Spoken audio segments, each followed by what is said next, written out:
ঈদুল ফিতরের দিন মুসলিমদের জন্য কিছু সুন্নত ও করণীয় কাজ আছে, যা হযরত মুহাম্মদ সাল্লাল্লাহু আলাইহি সাল্লামের হাদিসে উল্লেখ আছে। কি সেই করণীয় কাজগুলো?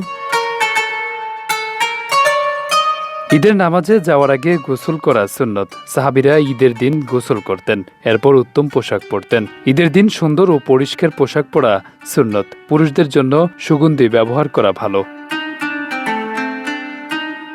এছাড়া ঈদুল ফিতরের দিন নামাজে যাওয়ার আগে কিছু খাওয়া সুন্নত। রাসূল সাল্লাল্লাহু আলাইহি সাল্লাম ঈদুল ফিতরের দিন কিছু খেজুর না খেয়ে বের হতেন না।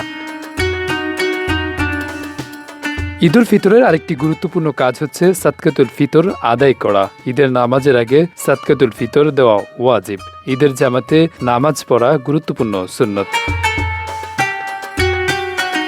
হাদিসে এসেছে, নবী ও ঈদের দিন এক রাস্তা দিয়ে যেতেন, অন্য রাস্তা দিয়ে ফিরে আসতেন।